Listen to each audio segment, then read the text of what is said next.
Então vocês percebam que os surdos na Idade Antiga, por exemplo, eles eram tratados como seres incapazes, seres que não podiam relacionar-se com a sociedade pela sua deficiência. Se nós pegarmos um pouco da história lá na Grécia Antiga, em Esparta, por exemplo, a pessoa que nascesse, não só o surdo, mas com qualquer tipo de deficiência, essas pessoas eram levadas até os penhascos e jogadas para que as feras viessem e devorassem essas pessoas. Porque, segundo a cultura da época, estas pessoas teriam nascido daquela forma porque estavam sendo castigadas pelos deuses, né? Absurdo. Então, quando a gente chega, por exemplo, no Egito Antigo, os surdos já eram mais reverenciados. Agora, as pessoas que nasciam com outro tipo de deficiência, elas eram sacrificadas e jogadas ao Nilo, porque culturalmente os egípcios pensavam que essas pessoas também estavam sendo castigadas pelos deuses. Com o surdo era diferente, o surdo já era mais respeitado. Por exemplo, quando uma pessoa via um surdo na rua, eles reverenciavam o surdo, porque achavam que eles não falavam, eles não escutavam, não falavam, justamente porque eles traziam consigo o segredo dos deuses. Imaginem aí se estas pessoas egípcias não soubessem ou soubessem que os surdos realmente teriam uma deficiência e não era uma questão religiosa, né? O que é que aconteceria com estas pessoas? Né? Então eles eram reverenciados, os faraós reverenciavam. Nascia-se surdo porque os deuses estariam trazendo algum segredo. Então, quando eles passavam na rua, prestavam homenagem com medo de que os surdos pudessem se comunicar com os deuses. Se nós voltarmos um pouco à Grécia Antiga, nós podemos nos deparar com Aristóteles, século V, VI a.C. O Aristóteles pensava o quê?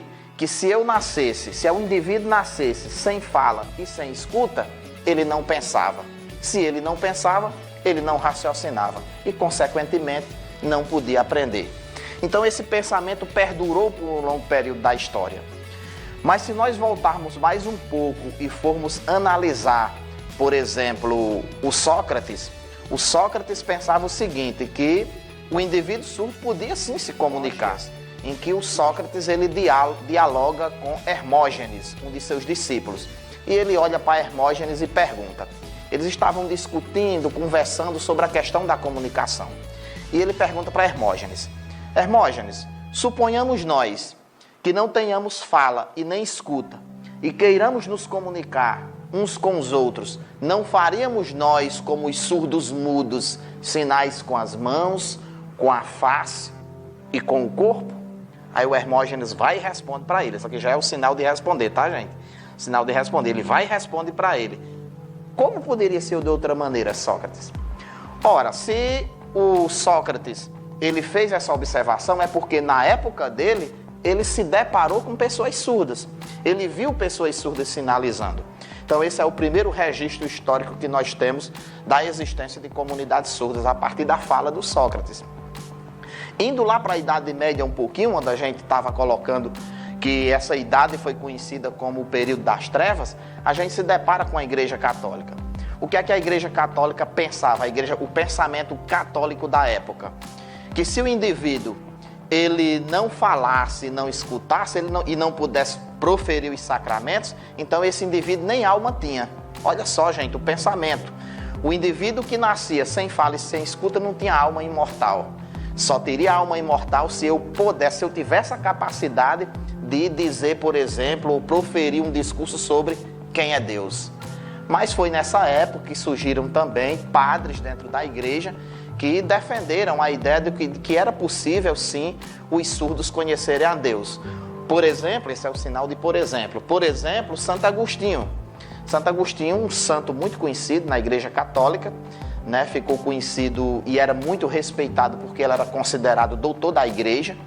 Ele parou e pensou e disse o seguinte: não, é possível sim que os surdos se comuniquem e possam professar sua fé, desde que com aqueles sinais que eles fazem, que eles se comunicam, que eles interagem, eles têm uma capacidade, por exemplo, de definir Deus. Isso é possível. Se ele consegue definir Deus pelos sinais, então ele tem uma alma imortal. Então, em 1880 houve um congresso, onde esse congresso ia decidir como deveria ser a educação das pessoas surdas no mundo. E lá na votação desse congresso, perdurou a ideia de que as pessoas surdas deveriam ser educadas pelo oralismo. Esse é o sinal. Então, o ouvintismo, esse é o sinal de ouvintismo, mas na frente a gente vai precisar desses sinais, tá certo? O ouvintismo, ele pregou que o oralismo seria o ideal para se educar o surdo. Por quê? Porque se pensava o seguinte, é questão cultural, tudo a gente sabe que se desenvolve a partir de uma cultura.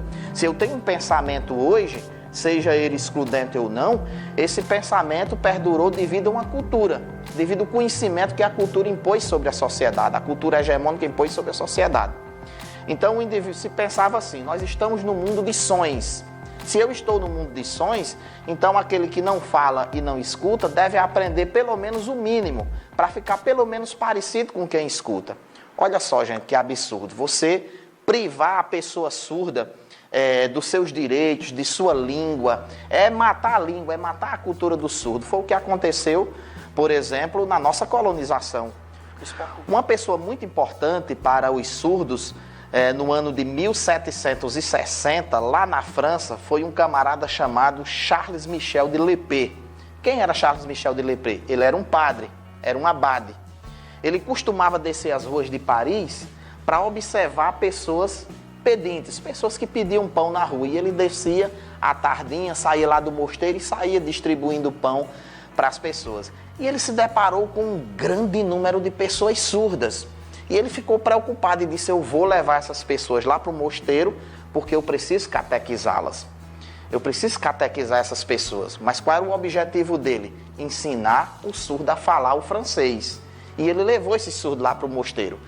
E esse alfabeto manual que vocês vão aprender, que a gente conhece como alfabeto datilológico da língua de sinais, ele teve origem lá na língua de sinais francesa com o William Stockwell. E ele criou esse sistema de alfabeto manual para ensinar o surdo a falar.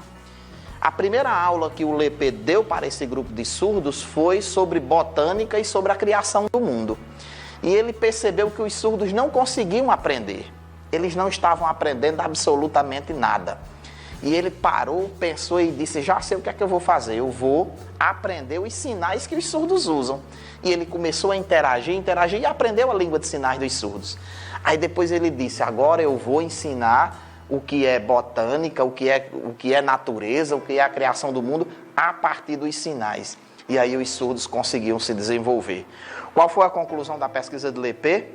Ensinar um surdo a falar é perda de tempo. O indivíduo não fala porque ele não consegue escutar. Então, a gente olhar para uma pessoa surda e chamá-la de surdo mudo, isso é um termo pejorativo. Nem todo surdo é mudo, nem todo mudo é surdo. O indivíduo não fala porque ele não escuta. Se um surdo do Brasil com um surdo dos Estados Unidos, um surdo do Japão se encontrarem, será que eles conseguiriam estabelecer uma comunicação entre eles? Então a resposta é não, porque cada país possui a sua língua própria de sinais. Certo? A língua de sinais, ela não é universal. Cada país tem sua língua própria de sinais. No ano de 1876, Dom Pedro II, convida um francês chamado Ernest Houet, um francês, trazendo o método do abade Lépée, que foi aquele que criou o alfabeto manual lá, que aprendeu a língua de sinais dos surdos para poder desenvolvê-la lá na França. Conta isso. A princesa Isabel teve um filho que era surdo. Então, devido a essa questão e devido ao grande número de pessoas no Império serem surdas, Dom Pedro II vai e convida o método de Lépée para vir até o Brasil. Então, a história não mostra isso, mas isso é uma realidade. O Dom Pedro II, junto com o Ernest Houet, funda o primeiro Instituto de Educação de Surdos Mudos no Rio de Janeiro. E hoje ainda existe, hoje é o INES, que é o Instituto Nacional de Educação de Surdos. Ele é o principal centro de pesquisa na área da surdez aqui no Brasil. Mas foi o Dom Pedro II que funda, nesse período, esse instituto.